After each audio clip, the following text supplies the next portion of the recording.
Pour nous, le débat il est très simple. Hein.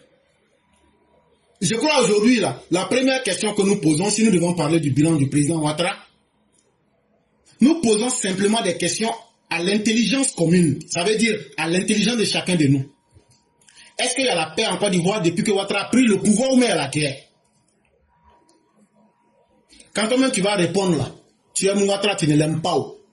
S'il y a la paix ou même la guerre là, tout le monde sait.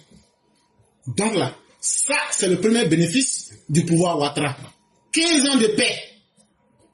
L'indépendance qu'on vient de faire à Bouaké là, on vous a montré tous les instruments qu'on utilise pour maintenir la paix.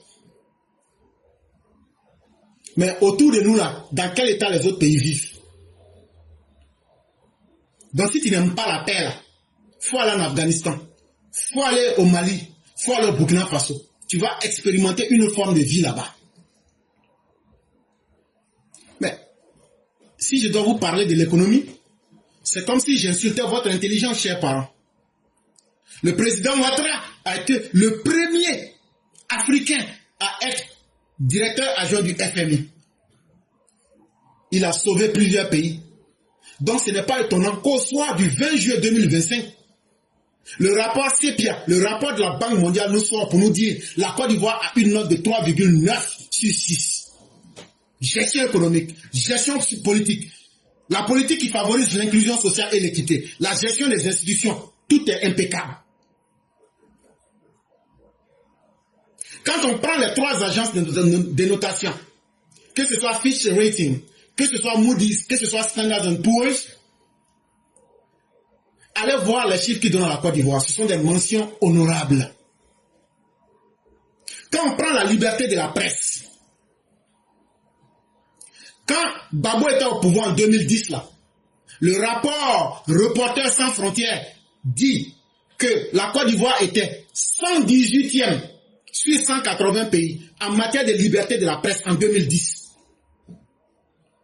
Mais aujourd'hui, en 2025, la Côte d'Ivoire est 64e sur 180 pays. Par la même agence dans son rapport de Reporters sans frontières. En 15 ans, la Côte d'Ivoire a progressé de 54 points en améliorant la liberté de la presse. Donc vous ne pouvez rien dire en face de nous. Parce que Reporters sans frontières, là, on ne peut pas payer toutes les organisations du monde. Mais on vous met les faits en face. Je vous prends le rapport du communiqué numéro 24-364 du FMI qui a été publié le 10 octobre 2024. Allez lire ce rapport-là. La Côte d'Ivoire qui maintient un taux de croissance qui ne fait qu'évoluer entre 6 et 7%. La Côte d'Ivoire qui arrive à réduire son son déficit budgétaire de 4%. La Côte d'Ivoire qui, en 2024, a pu réduire son inflation à moins 4%. La Côte d'Ivoire aujourd'hui, qui est un État qui est cité en matière de développement économique. Il n'y a pas de doute là-dessus. Mais surtout, la Côte d'Ivoire qui a pu faire sortir, grâce à l'expertise du président Ouattara, des millions de personnes de la pauvreté.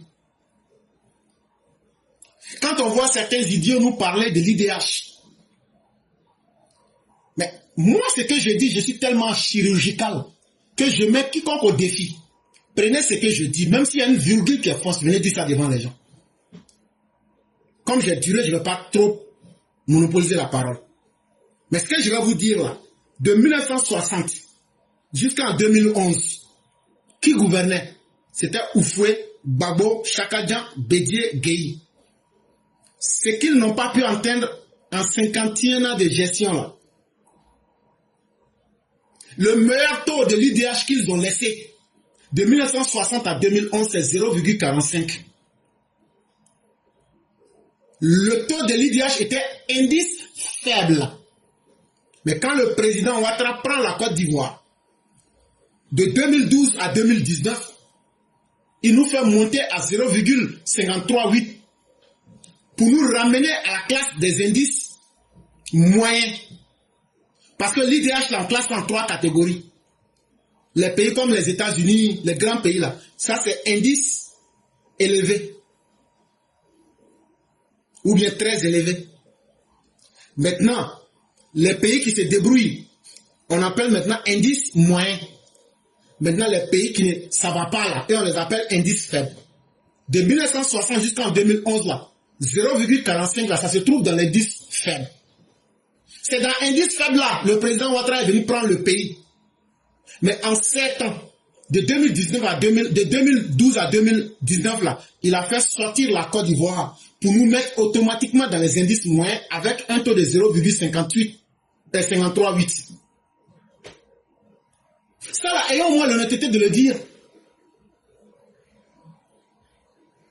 Et pourquoi et comment il a réussi ça? Il a investi à travers les différents plans nationaux de développement qu'on appelle les PND. Il a investi dans les programmes sociaux du gouvernement qu'on appelle les PS-Gouv 1 et 2. Et ça continue. Et quand il est venu en tant qu'économiste, en 2011, le président Ouattara prend la Côte d'Ivoire. Le taux de pauvreté est de 51,5%. Ça veut dire, tu prends les Ivoiriens là, plus de la moitié des Ivoiriens étaient pauvres. Mais en 2024, sur le taux de pauvreté qui était de 51,5%, le président Ouattara en 14 ans, pardon, en 11 ans de gestion, il a réduit la pauvreté de 14%. Si tu prends le chiffre de 30 millions de personnes, il nous a ramené à un chiffre aujourd'hui qui est de 37,5%. Dans la réalité, ça veut dire qu'il a fait sortir 4 200 000 personnes de la pauvreté. Et ce n'est pas moi qui le dis, ce sont les chiffres de la Banque mondiale. Si tu es fâché là, tu me dis il faut mettre le lien. Le lien là c'est www.banquemondiale.org/fr.countries/Côte d'Ivoire/overview. On n'invente pas des faits. En 2025 là, le président Ouattara a augmenté le budget de la Côte d'Ivoire. Le budget de la Côte d'Ivoire est passé à 15 milliards 339,2 milliards. 15 milliards 339,2 milliards. 15 339,2 milliards. C'est une augmentation de 11,8%. Puisque le budget de 2024, c'était 13 720,7 milliards. C'est ce qu'on appelle créer des richesses. Or, vous avez entendu Laurent Gbagbo dire que l'État n'est pas là pour créer des richesses. Il faut qu'on arrête les plaisanteries avec les Ivoiriens. Un régime qui vous dit nous ne savons pas comment créer des richesses. Demain, vous serez surpris. Non.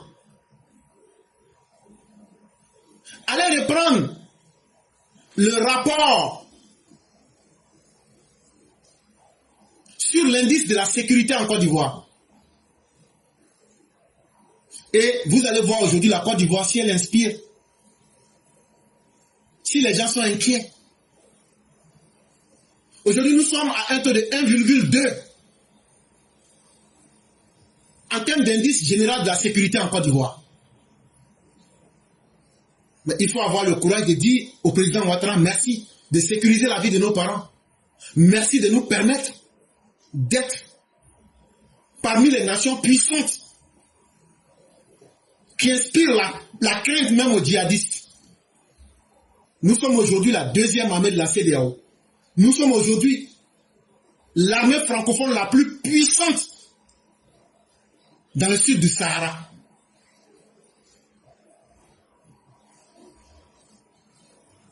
Notre indice, notre puissance de feu est estimée à 2,1796 selon le rapport Global Firepower en 2025.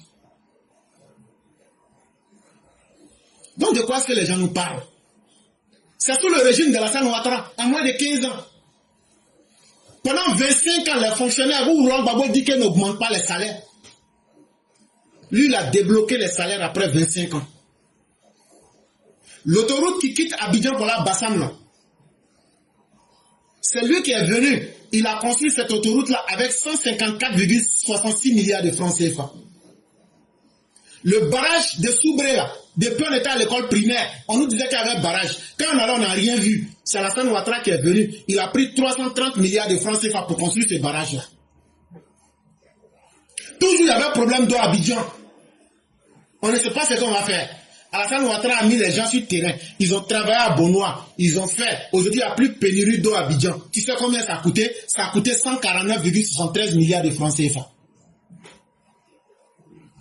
On dit avant que les jeunes ne pouvaient pas trouver travail, on faisait des miliciens.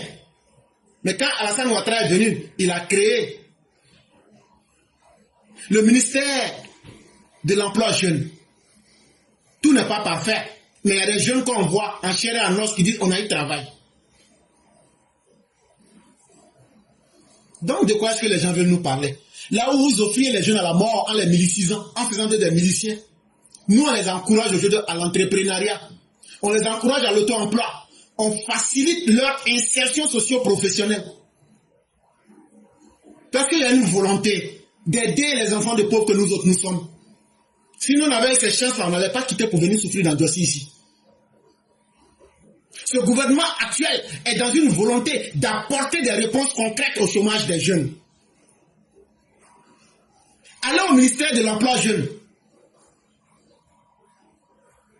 Et allez taper le programme TIMO, T-H-I-M-O, tapez. Tapez le programme PEPI, tapez. Tapez le programme AGR, Opération Agir pour les jeunes. Ce sont des programmes concrets. Tapez le PGDEC. P-E-J-E-D-E-C. Où 59 000 jeunes ont bénéficié de montants concrets dans des phases bien faites. Quand tu es bon dedans là, on passe à la phase 2. Et au fur et à mesure, on a donné 50 milliards à la jeunesse. Sur la période 2012-2020. Et le projet a connu un taux de réalisation de 110%. Alors que le gouvernement lui-même s'attendait à un projet de réalisation de 72%. Ça veut dire que les jeunes comprennent la réalité. Et ils savent qu'une politique qui ne les aide pas à construire leur vie est une perte de temps. C'est pourquoi Laurent Gbagbo n'arrive plus à avoir des jeunes pour aller marcher pour lui. Parce que le temps que tu vas finir de créer ton entreprise, là, tu ne vas pas t'intéresser au beau bas que Laurent Gbagbo est en train de raconter. À travers le programme Agir, il y a 12 337 promoteurs d'activités. Aujourd'hui, ils gagnent de l'argent depuis 2015. Toi, tu penses que tu vas venir blaguer ces jeunes-là? Après avoir créé mon entreprise, je vais aller me livrer à la mort pour qui? On dit qu'il s'appelle Laurent Gbagbo. Donc, chers parents, ce que nous vous disons là, ce n'est pas la politique ou bien. Nous ne venons pas pour être des laudateurs de Ouattara. Ce qu'on vous dit là, c'est le seul gouvernement qui dit aux gens, si vous n'avez pas eu de courant, ou bien l'eau, ou bien goudron dans votre village, appelez-nous, mettez-nous au défi. C'est sous le gouvernement de Ouattara qu'on a vu les retraités. Ils sont respectés, ils sont humanisés. Jusqu'à eux-mêmes, là, on va leur donner 13e mois. Le président l'a dit dans son discours. Et c'est un homme qui est concret. Donc de quoi est-ce que vous voulez nous parler? Nous n'avons pas dit que le gouvernement du président Ouattara est un gouvernement qui vit à Calipolis, dans un monde parfait. Mais nous ne prenons pas l'argent des pauvres planteurs pour tromper ces mêmes pauvres planteurs, pour les soumettre à la loi de la difficulté. Est-ce que ce n'est pas le régime de Laurent Gbagbo qui a détourné les fonds du FDPCC pour prendre 2 milliards dans l'affaire Mamadou? Ils mettent les milliards des Ivoiriens dans les tambours. Et c'est les Siriki Bakabala qui faisaient partie de cet argent-là. Vous pensez qu'on ne vous connaît pas? Vous pensez que parce qu'on se tait, on ne sait pas comment vous aviez fait les détournements d'argent? Laurent Gbagbo, on peut te citer le nom de tous les chèques de détournement que vous aviez eu à faire ici. Pour voler les 2 milliards des paysans là, c'est le chèque numéro CAA, numéro 4797477 du 24/11e mois 2023. Vous avez volé 2 milliards des paysans. Sortez pour venir rendre compte aux paysans. Au lieu de parler du prix du cacao là. Et c'est que vous leur avez volé.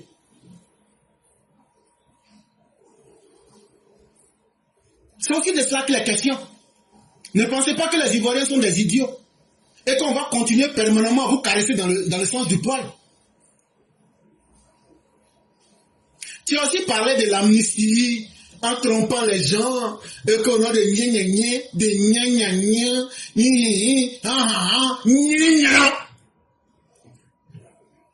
mais la sauvagerie qui est dans vos corps, on va enlever ça. Ce que tu es en train de dire là, on n'est pas encore mort.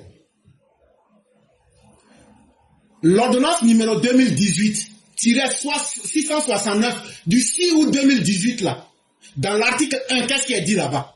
Bénéficier d'une amnistie les personnes poursuivies ou condamnées pour des infractions en lien avec la crise post-électorale de 2010 ou des infractions contre la sûreté de l'État commises après le 21 mai 2011 à l'exclusion des personnes en procès devant une juridiction internationale ainsi que les militaires et membres des groupes armés.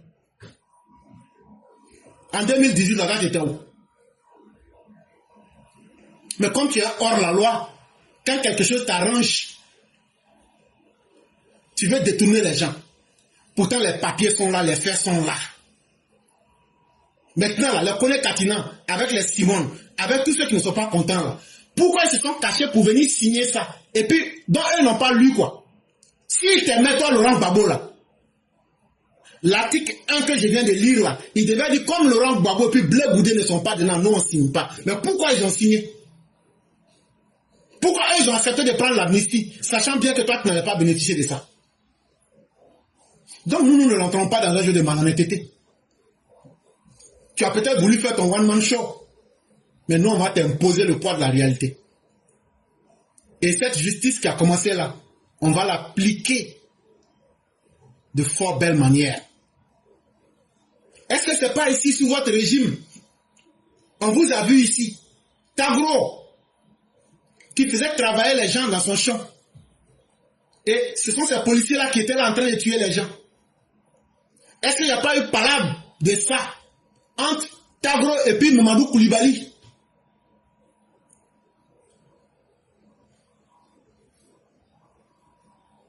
Est-ce qu'il n'y a pas eu palabre de ça?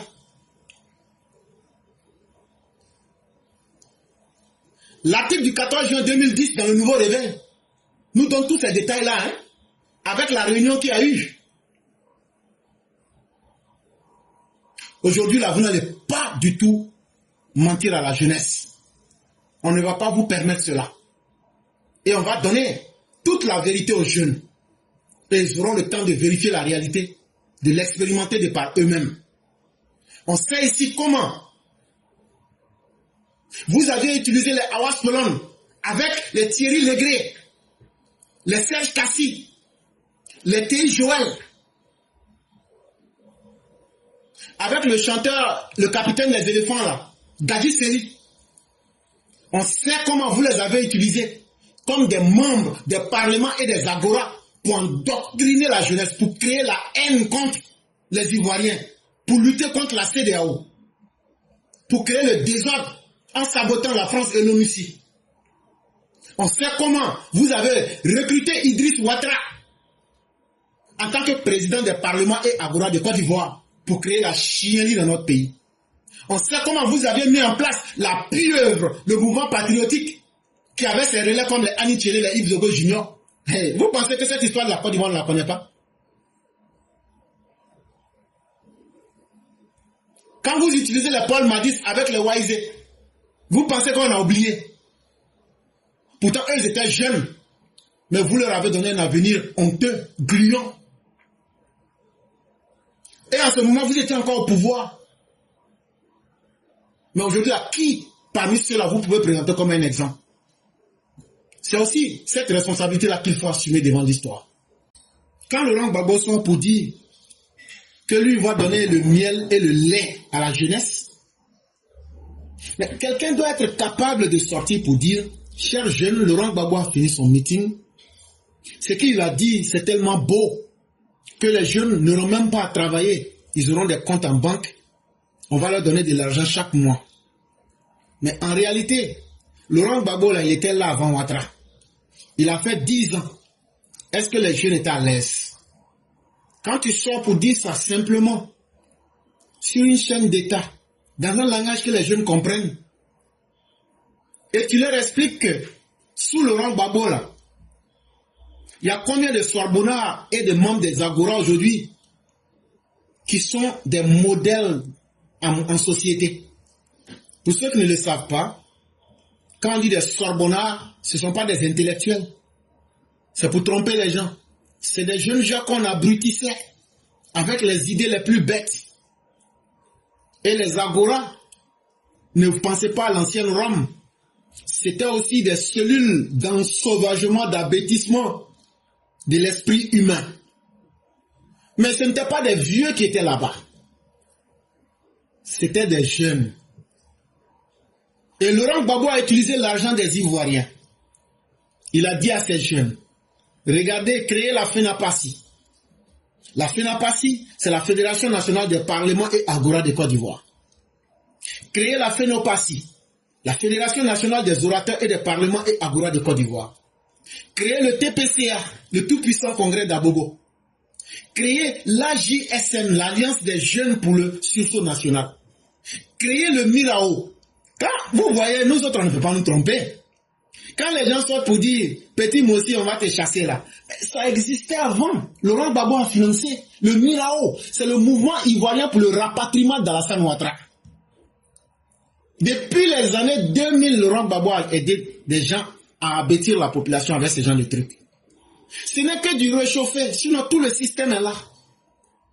Quand il a créé le MCR, le mouvement pour la conscience républicaine de Thierry Légré, quand il a créé le créneau patriotique, quand il a créé le mouvement des femmes patriotes qui était dirigé par Geneviève Brogrébé, quand il a créé la sentinelle pour la paix, des jeunes filles de 15-23 ans, en réalité qui livraient à la prostitution, quand ils ont créé le cercle patriotique professionnel, mais tous ces centres-là, c'était fait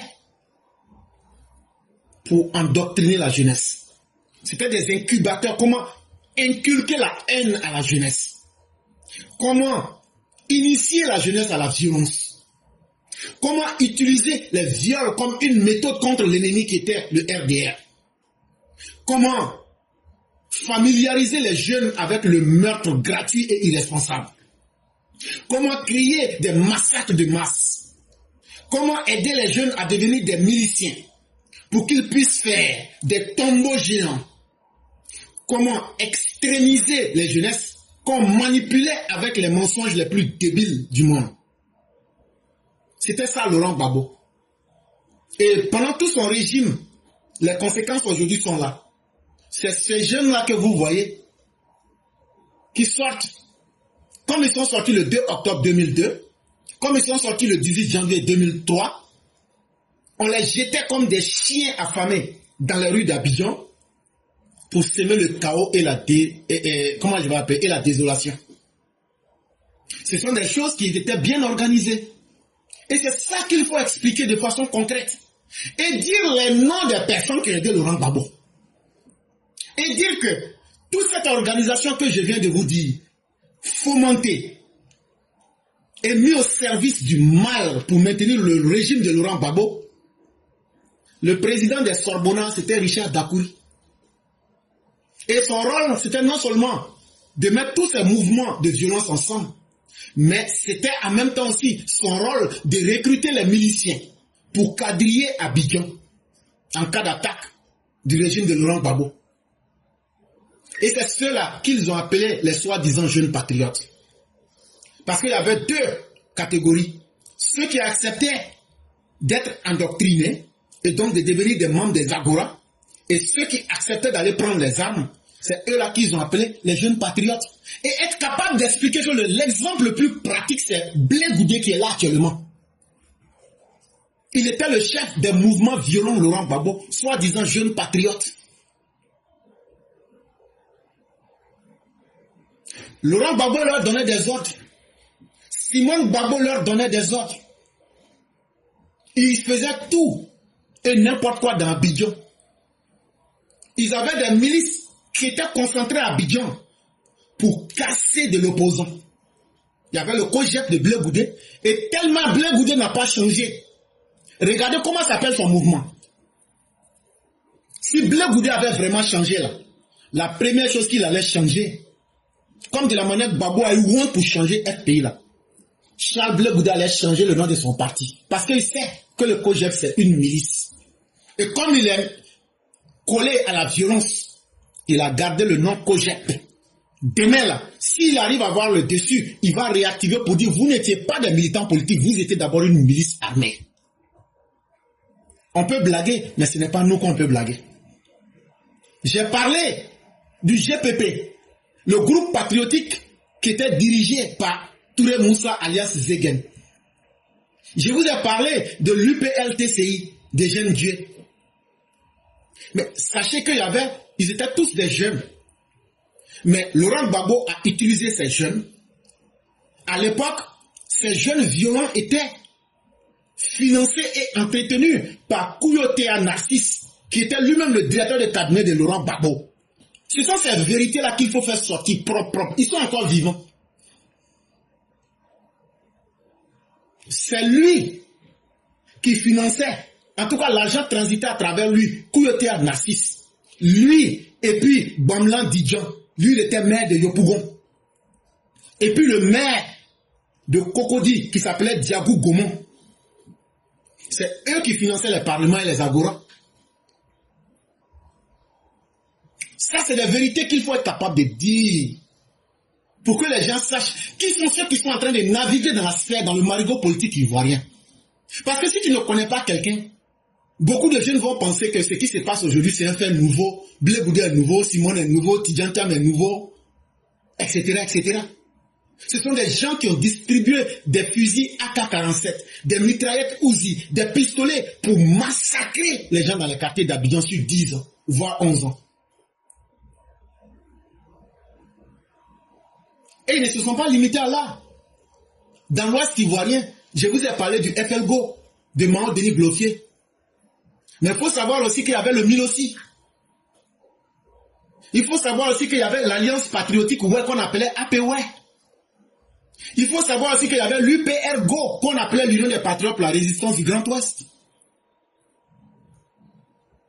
Donc tout était bien organisé. Et même au niveau même de la presse et de la relation extérieure. Est-ce que Awas Talon ne travaillait pas avec Thierry Legré, avec Serge Kassi, avec Théi Joël, pour soutenir le mouvement violent et extrémiste de Laurent Gbagbo? Est-ce que Ami Thielé ou Yves Zogo Junior là, ne servaient pas de pieux pour le mouvement patriotique en tant que des relais de la presse? Donc tous ceux qui sont en train de naviguer aujourd'hui là, il faut que le pouvoir du RHDP éduque les Ivoiriens en montrant véritablement ce que chacun était et le semblant que tout le monde est en train de faire aujourd'hui. Et ça, là, on n'a pas besoin d'un langage compliqué. Les Gadis Feli, moi je me souviens, je crois que c'était en 2010 ou même peut-être un peu avant, mais j'ai liné Gadis Feli dans un débat sur Ivoire TV, je sais comment on appelle ça, Abidjan.net. Mais ces gens-là, c'est eux qui étaient à la solde. Lui avec les Paul Madis et les Waïsé. Ils ont fait beaucoup de mauvaises choses aux Ivoiriens. Ça là, le dire, et clairement le dire là, ça ne doit pas faire honte. Mais tout dépend du gouvernement lui-même, de la ligne de communication qu'il veut. Et s'il trouve que ça ne fait pas partie de leur priorité, en tout cas c'est condamner les jeunes générations à ne pas savoir avec qui ils sont en train de dealer sur la scène politique. Mais nous autres, en tout cas, on ne pourra pas nous tromper du premier abord. Et merci aussi au grand frère éclaireur. Et c'est ce que je dis, hein. Je suis très ravi. Voilà, parce que quand j'écoute la voix du grand frère éclaireur, je me dis, mais Dieu nous a donné tous une chance d'avoir quand même un aîné qui nous éclaire, comme son nom, le slogan le dit. Et merci encore pour ces cours que tu en donnes. Et je pense que ça doit permettre à nous servir à tous. Et ce cours que tu donnes, à chaque jour que tu donnes, et même souvent, quand tu viens sur nos panels à y voir débat, ça nous inspire une forte inspiration. Mais en même temps, ça nous permet de faire un déclic. Quel est ce déclic? Il faut que nous ne soyons pas des essuie-glaces. Et nous devons regarder les rétroviseurs pour pouvoir avancer. Parce que nous venons de loin. Et ce cours que tu donnes nous interpelle de faire savoir que nous sommes en politique. Et en politique, il y a 3 valeurs. Parce que la première valeur de la politique, c'est la modulation. La deuxième valeur de la politique, c'est la déconstruction. Et la troisième valeur de la politique, c'est la solution. Parce que cette première valeur de la politique a permis son excellent M. Alassane Ouattara, le dinosaure, de tendre la main à ses détracteurs. De tendre la main à ses détracteurs. Ok, merci. De tendre la main à ses détracteurs et de même, je vois même pas mon micro. ceux qu'ils ont eu à déchirer ce pays, à déchiffronner ce pays, il leur tend la main et en même temps il nous interpelle que cette Côte d'Ivoire n'est pas cette Côte d'Ivoire ancienne. Et la deuxième valeur de la politique, c'est ce que le grand frère Claire fait, la déconstruction dans l'intellectualisme. De faire savoir que nous ne sommes pas dupes et que nous, les nouveaux Ivoiriens, avec une nouvelle mentalité, nous avions vomi ces prédécesseurs de pouvoir de Legbot avec des mentalités de Bruno Sotti. Je pense que nous sommes à 60 jours d'une élection présidentielle. Mais nous devons être tous sereins et imperturbables. Quelles que soient nos idéologies politiques, il faut que nous sachions d'où nous partons. On ne va plus nous distraire. On ne va plus se laisser embellificoter par des discours en figuré de ces goujats politiques. Sachez qu'à un moment donné, il faut révisiter l'histoire. Et surtout l'histoire ivoirienne, afin de se rendre compte que M. Laurent Gbagbo est un menteur. Le mot il est fort, mais c'est ce qu'il est. C'est un bandit de grand chemin. Ah oui. Lui qui traite le président Ouattara de tout. Au contraire, c'est lui le goujat. Regardez une personne qui s'illustre comme un enfant de 18 ans. Et nous sommes en droit de lui donner la réponse en déplaise aux oiseaux de mauvaise langue. Gbagbo peut tromper les enfants qui sont nés en 2000 et qui ont 24 ans aujourd'hui ou 25 ans. Moi, je n'ai pas été témoin de l'histoire. Mais mon père à son nom, a écrit certains récits sur l'histoire dont j'en bénéficie aujourd'hui de ça pour ne pas être dupe et pour ne pas être trompé et tromper aussi d'autres personnes dont ils ont été témoins de l'histoire oculaire, des preuves mensonnières et autocratiques de ce goujat Gbagbo. C'est un père pour nous, mais un père indigne.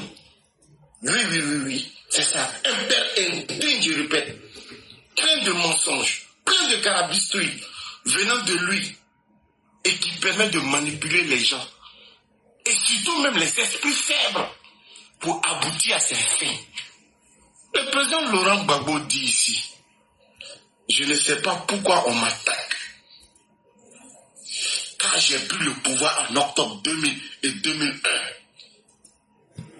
Ah oui. On attaque les bougies.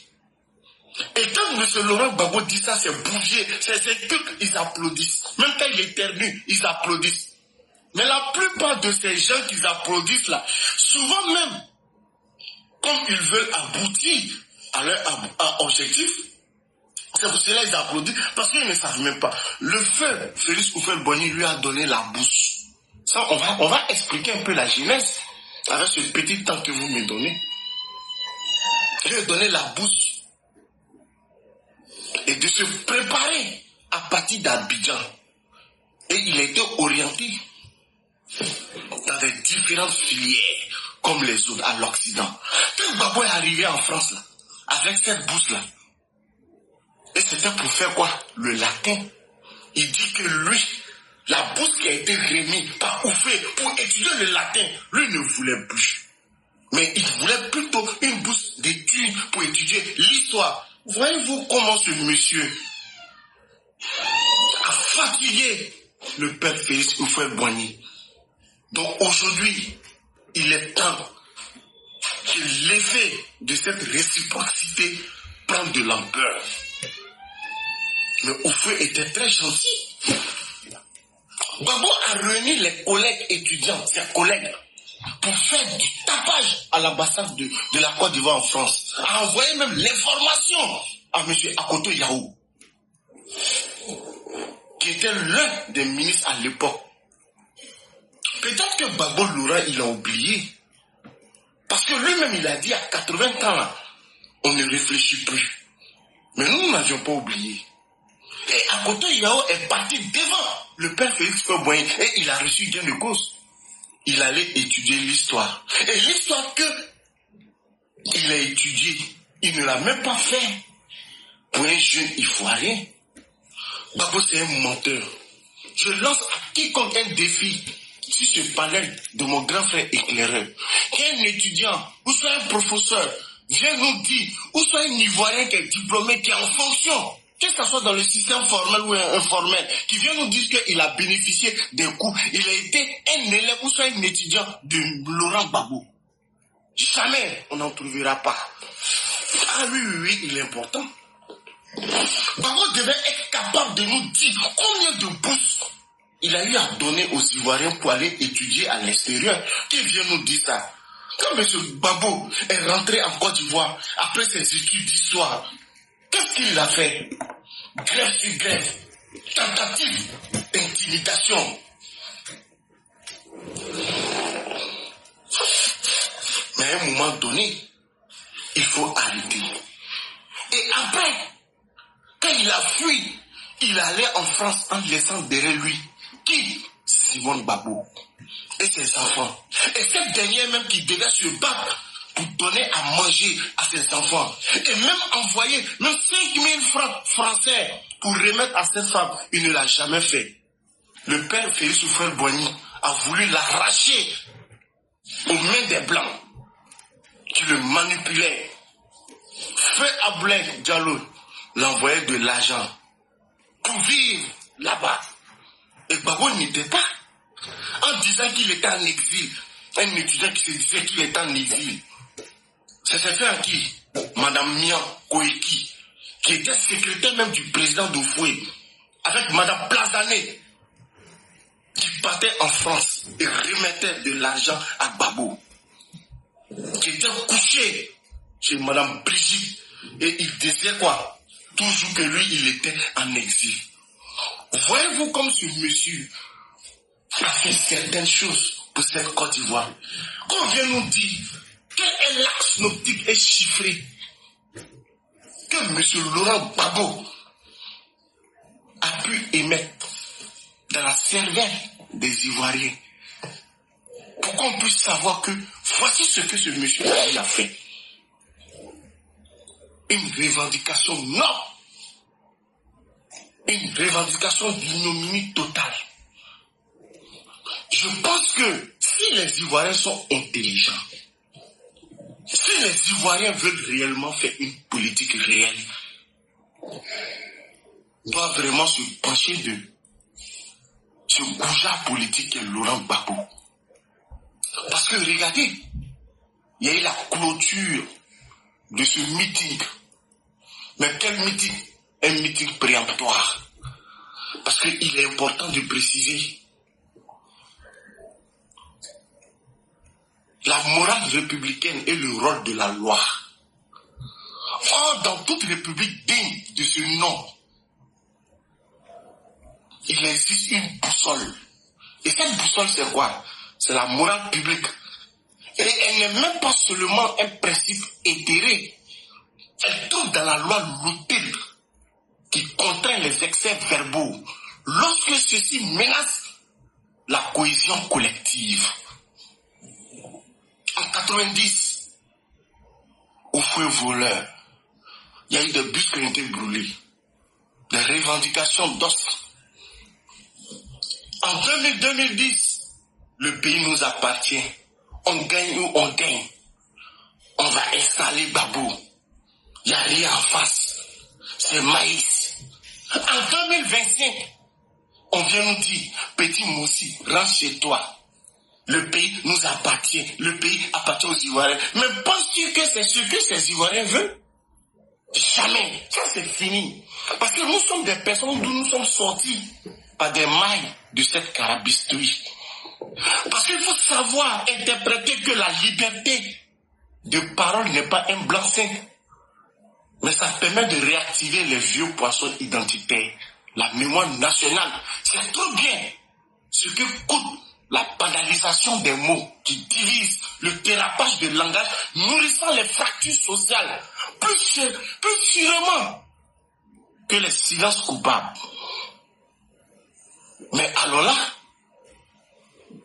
que ce silence se drape dans l'universel, l'histoire des peuples, qui est la tolérance, le rire pour mieux esquiver la charge contextuelle des mots employés. Oui, mais tout ceci en réduisant par un seul mot, Moussi, à une seule appellation ethnique. Il engomme la fonction politique de stigmatisation.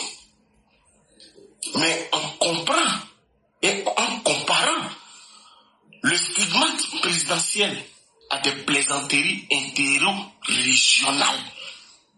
On nous dit qu'on a eu à marcher. Ils ont marché. C'était des marches pacifiques. Rien n'a été cassé. Mais dans l'intellectualisme profond des fonds, nous ne sommes pas des bouviers. Ce qui a été fait, c'est un mot d'ordre qui a été donné, qu'on ne le sait pas. Mais le temps nous donnera raison. Parce que le temps, c'est un autre nom de Dieu. Ah oui, il est important.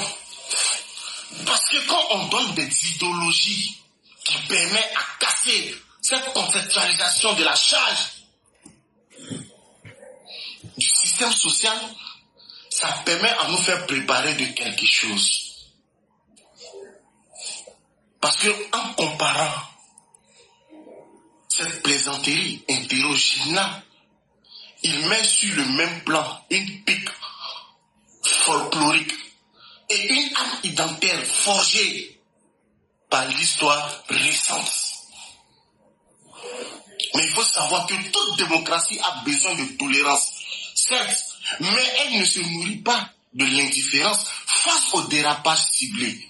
Parce que nous savions que la loi, lorsqu'elle encadre ses excès, elle ne tue pas la liberté.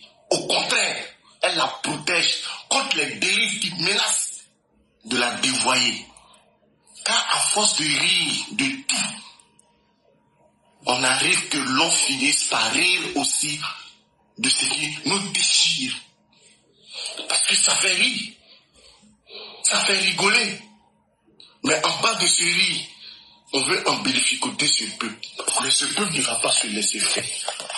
Donc je pense que je ne serai pas long. Mais il faut savoir que nous sommes en face d'une opposition. Et principalement, ce goujat de Laurent Gbagbo, une opposition qui n'a même pas de verticalité, qui ne veut même pas prendre le risque de faire la vraie politique, qui n'a même pas un chef, qui n'a même pas un patron, qui n'a même pas un leadership, que des scrogneux. Toute une décennie à embellificoter tout ce peuple, à les grégariser et en les moutonisant. Tout à l'heure, il y a une mère qui a eu à dire que nous avions suivi depuis notre position le débat politique. Un intellectuel qui se dit intellectuel, que même la BCAO est venue, n'a pas porté plainte contre lui. Mais en même temps, on voulait demander, maman, les élections présidentielles de 2010 étaient une élection particulière où il y avait un palliatif entre les accords politiques. Et dans ce contexte, l'article 39 a dit quoi? Dès lors que le président sortant perd cette élection, a impérativement que 48 heures pour être légitime et exécuter, donner toute exécution à une institution. 48 heures. Mais M. Laurent Gbagbo s'est accroché au pouvoir. C'est ce que le grand frère éclaireur a dit. il a donné l'ordre pour la proximité économique de prendre certaines choses au niveau de la banque. En tant que qui? Président sortant? Président déchu? Ou soit président réélu? C'est ça la question. Donc c'est ainsi que cette chaîne de cette Côte d'Ivoire a eu à commencer. Et ils ont été toujours dans cette bêtise. Donc M. Laurent Gbagbo a été condamné par la justice ivoirienne. Et M. Laurent Gbagbo ne serait pas candidat, ne serait pas inscrit sur la liste électorale et le ciel ne va pas tomber sur la Côte d'Ivoire.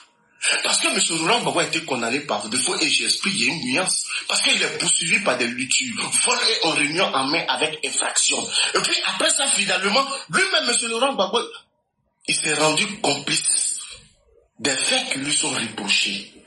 Voici une personne qui dit non au néocolonialisme, mais oui à l'impérialisme. Le slogan de son parti, peuple africain. Mais qui vient nous dire réellement s'il est panafricain? Mais je pense qu'à ma deuxième sortie, j'en parlerai de ça. Une personne qui dit qu'il est panafricain, mais qui a bradé, qui a répondu le contrat de la conception de la SODECI, de gré à gré. Lui qui dit que son excellent M. Alassane Ouattara est allé en visite en France. Quand il a vu le peuple sortir en juin, il allait en visite et il est revenu. Et il a dit qu'il est candidat. Oui. On le conçoit ça. Mais toute personne peut dire qu'il est la subordonnée de la France, mais pas toi, Laurent Gbagbo. Parce que Gbagbo a bradé le port d'Abidjan à Bolloré. C'est la France. Gbagbo a reconduit le contrat de la conception de la SODECI. C'est la France. Gbagbo a cédé la Côte d'Ivoire Télécom à la France. C'est la France. Il a financé en 2002 la campagne d'un individu à la présidentielle, Jacques Chirac, c'est la France. En 2002, pendant que ses forces même étaient en déroute, Gbagbo a demandé et obtenu le soutien militaire de la France pour faire barrage à l'avancée de la rébellion vers Abidjan. Pour parler même de ses forces sur le terrain, Gbagbo avait recruté une escouade mercenaire qui s'appelait quoi? Hexagénaux, d'anciens soldats et de bons Bernard, dirigés par le fameux commandant Marquez, alias Dominique Mascrino. C'est la France. En 2004, il a mis à la disposition de Didier Juliat, député français, l'avion de la présidence ivoirienne. Et 1 200 000 euros, quand on convertit, il fait 800 millions de francs CFA pour payer la ration des 2 otages, tandis que le taux de pauvreté était à 55,7%. Ça, c'est Gbagbo qui l'a fait. Ah oui, l'histoire est têtue. 2 otages retenus en Irak. C'était qui? Georges Mabrino et Cristiano Céleste. Ça, c'est Gbagbo. Gbagbo a confié la gestion et le fichier électoral ivoirien à Sagem. C'est la France. Dans même son livre de campagne en 2010, il a fait l'apologie du franc CFA et de la zone franc. Un des principaux même financiers de sa campagne était Vincent Bolloré, c'est la France. Cette campagne même en 2010 était gérée par Stéphane Fouque-Deros, c'est la France. Gbagbo même a confié même ses sondages sur la présidentielle ivoirienne à la société Soft, c'est la France. Pendant même la présidentielle, Gbagbo a reçu et soutenu Marine Le Pen, la patronne de l'extrême droite, c'est la France. Pendant encore la présidentielle, Gbagbo il a reçu le soutien de Jean-Luc Mélenchon, le patron de l'extrême gauche, c'est la France. Même ses avocats pendant la crise post-électorale étaient Jacques Verge, Roland Dimas. Son avocat même à la haie, Emmanuel Alti. Mais Gbagbo il avait plusieurs conseillers blancs. Jean-François Probest, Bernard Houdin, Charles Lang, Guy Labertine, Frédéric Lafont. Je pense que je vais m'arrêter là. Parce que si on doit donner une leçon de moralité, de culture professionnelle à une personne, on doit regarder dans l'entour de savoir est-ce que réellement le préjudice que je porte pour X, je ne suis pas le témoin oculaire, je n'ai pas été aussi à sa place. Donc qu'est-ce que Gbagbo viendra nous dire? Nous, pour nous, cette clôture de meeting, pour nous les vrais Ivoiriens, comme ils savent bien le dire, c'est de la poudre de Berlin-Pépin. La seule chose que nous sachons et que nous savions est que M. Laurent Gbagbo ne serait pas inscrit sur la liste électorale. Et le ciel ne va pas tomber sur la Côte d'Ivoire. Et les élections se passeront bel et bien. Parce qu'il a toujours dit, son excellence, le président Ouattara, je ne permettrai pas quiconque viendra s'aimer de désordre. Et ça, c'est la parole pragmatique d'un garçon qui parle peu, mais qui agit plus. C'est de ça qu'il s'agit. Et je suis là pour dire son excellent M. Alassane Ouattara, il n'est pas dans les doctrines, ni dans les discours, ni dans l'idéologie. En tant qu'un simple Ivoirien, j'ai été à l'école et je sais ce qui est bon, ce qui n'est pas bon. J'arrive à avoir ma petite philosophie, la synthèse de cette Côte d'Ivoire. Je note que ce qui caractérise sa pensée politique, le président Ouattara, c'est que c'est un pragmatisme d'État. Lui, certes, je peux me tromper, mais toute sa philosophie politique se résume à cela. Allons-y à l'essentiel. Ce tohu-bohu, cette mascarade récréationnelle que cette opposition est en train de faire, ce n'est qu'un monocule d'eau doigtée dans l'océan Pacifique. L'essentiel est là. Les bilans sont là. Allons de l'avant. La Côte d'Ivoire continue. Nous sommes dans une Côte d'Ivoire digitalisée, développée, sécurisée. Et une Côte d'Ivoire qui peut même se frotter avec un pays occidentaux. Donc ce ne sont pas des petits cris de moineaux, de revendications, d'hostilité. Des personnes même qui sont de jour en jour étaler les carences intellectuelles en faisant de la malhonnêteté intellectuelle sur nos plateaux. En bénéficotant tout un peu. Mais nous ne sommes pas invalides, nous sommes sereins, imperturbables. La seule chose que nous devons savoir, les frères et sœurs, allons-y à l'essentiel. Merci et je refais mon micro.